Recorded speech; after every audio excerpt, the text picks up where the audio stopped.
Hey guys, Brian here. How you doing? Hope you're doing well. I'm over here on a beautiful summer day here in England. It's been raining, it's been cold, but it's still beautiful to be here. It's a really beautiful land. And right now, as you can see, I am at Stonehenge, a very well-known, iconic place. And my first time here, it's really amazing to take in and just so neat to see what ancient man could do, their intellectual abilities and how they move these massive monolithic stones is absolutely fascinating. And we're really not sure still how they did it. Some neat things to read as you go through the whole different area, read the different signs and so forth. While I was here, I thought I'd try to shoot a quick video for the ABC curriculum connected to Stonehenge. And really, I was thinking about the lesson on Elijah versus the prophets of Bel. And we recognize in that event, really it was the pagan worshipers of the day versus the one true God. And many people think that Stonehenge was a place of pagan worship or some sort of a worship system. And actually many quote-unquote pagans today will come and worship here at Stonehenge, especially at the time of solstice, winter and summer solstice. And so we see sort of a connection there to this history in the Bible with Elijah versus the prophets of Bel. And we remember that account where basically there's a competition between the prophets of Bel and their false god and the one true God. And Elijah says, let's have a contest. Let's see who will actually answer the call, who's the one true God. And he says, you guys do your worship system and I'll call it to the one true God and we'll see who answers. And that is the one true and living God. And the point of this contest, if you will, between Elijah and the true God and the prophets of Bel and their false god is not to show off. It's not for Elijah to show off or anything like that. It's actually to show the people that the God of the Bible is the real God. He's the God of Abraham, Isaac, and Jacob, the eternal God, the all-powerful God, and that Bel was no God at all. For so many of the Israelites, they had been in a sense duped by Ahab, their king, and really just their own sinfulness to follow after a false god, which was Bel. It was not God at all. So this was meant to be a vivid demonstration to show that no, Bel is a false god, not real at all, and the God of the Bible is the real God. And so the contest was basically this, from the account, but in short it was they were going to offer a sacrifice. And the prophets of Bel could set up their sacrifice. They could, get it all ready and put the sacrifice on the altar.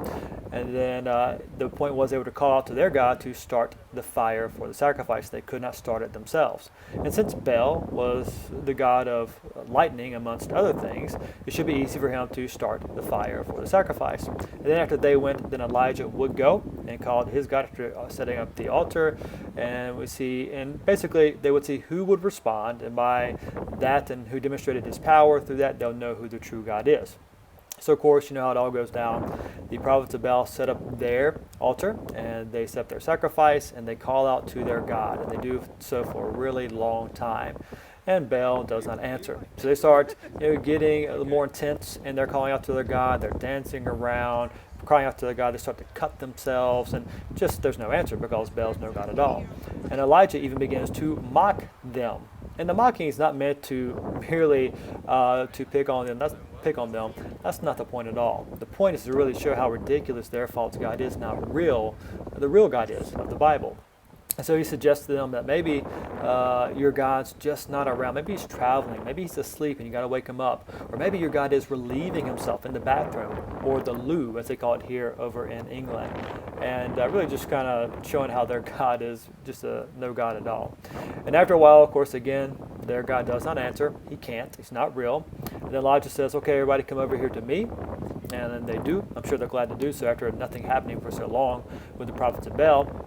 He sets up his altar with 12 stones representing the 12 tribes of Israel, gets the wood on there, puts the sacrifice on the altar, and then says, douse the whole thing with water after building a trench around the altar. And then do it again, and do it a third time. And so they do this, and the sacrifice is just soaked in water. And then Elijah prays to God, and I love his prayer. His prayer was, God, show these people that I'm your servant. I've done this all in accordance to your word. This is not for me. It's for you by your command, for your glory. And God, answer my prayer to show them you are the one true and living God, and call them back to yourselves. And I love the heartbeat behind that. The focus is totally on God, the authority of God, and the authority of His word and His command, and Elijah being His servant.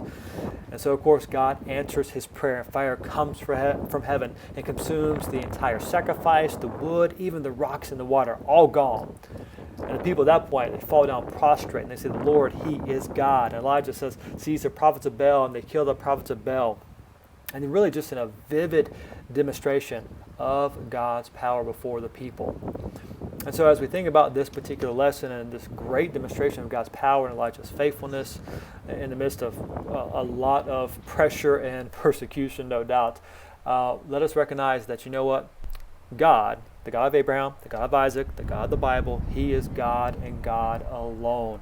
There is no other God, whether it's Baal or some false god of today.